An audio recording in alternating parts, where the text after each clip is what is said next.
যারা এখনও একবার এভাবে খাননি তারা প্লিজ আমার থেকে দেখে একবার ট্রাই করবেন। পেঁয়াজকলি চিংড়ি মাছ দিয়ে মূলো ভাজি একবার হলো ট্রাই করবেন, অনুরোধ আমার।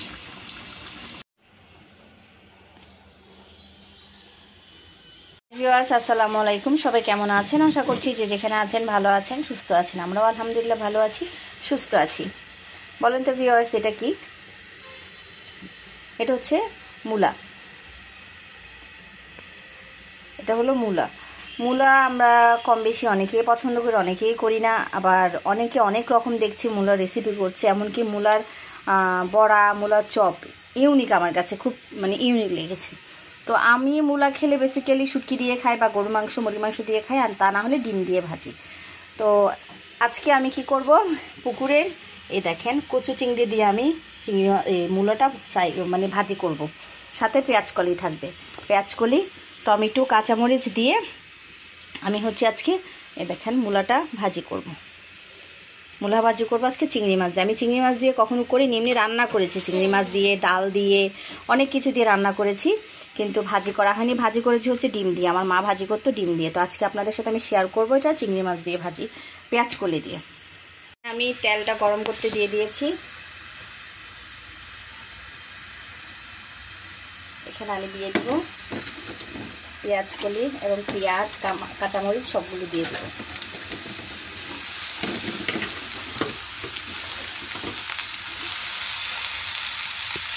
এই যে আমার পেঁয়াজকলি এবং টমেটোটা একটু নরম হয়ে আসছে, এখন আমি দিয়ে দিব চিংড়ি মাছটা।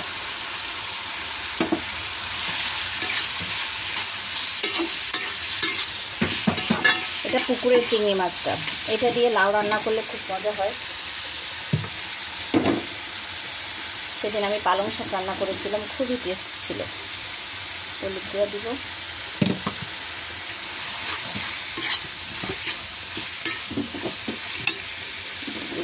জিরার গুঁড়া, লবণ আমি যখন পেঁয়াজকলি আর টমেটো দিয়েছিলাম তাই লবণ দিয়েছি, এখন লবণটা দিব না। এটা ভালো করে একটু কষাবো। তরকারির টেস্টটা আসে কষানোর উপরে, যত বেশি কষানো হয় তত বেশি তরকারির টেস্ট পায়।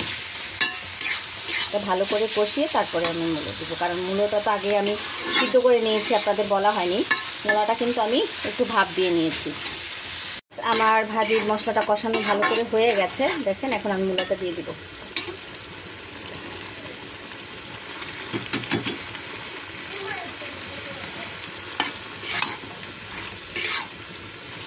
আমার রান্নাগুলো খুবই সাধারণ হয়, খেতেও যে একদম খারাপ হয় তা কিন্তু না, আলহামদুলিল্লাহ খেতেও ভালো হয়।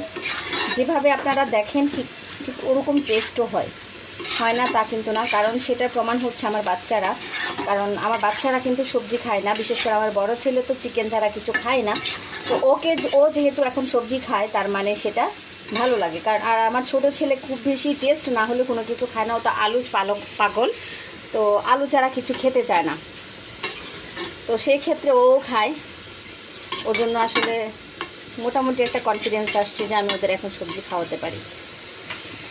দেখেন লুকটা কি সুন্দর আসছে। ভিউয়ার্স দেখেন, আমার মূলা ভাজি কিন্তু হয়ে গেছে।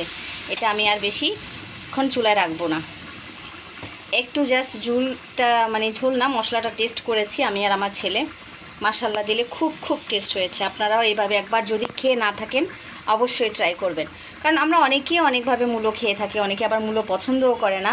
আর এই মূলোটা যদি আপনি রান্না করার আগে একটু ভাপ দিয়ে নেন, তাহলে জীবনেও মূলোর ঘ্রাণ, এটা যতক্ষণ আমি না বলবো কেউ বলতেও পারবেন এটা মূলা, কারণ ঘ্রাণটা নাই, মূলোর যে একটা ব্যাড স্মেল থাকে না, ওটা নেই।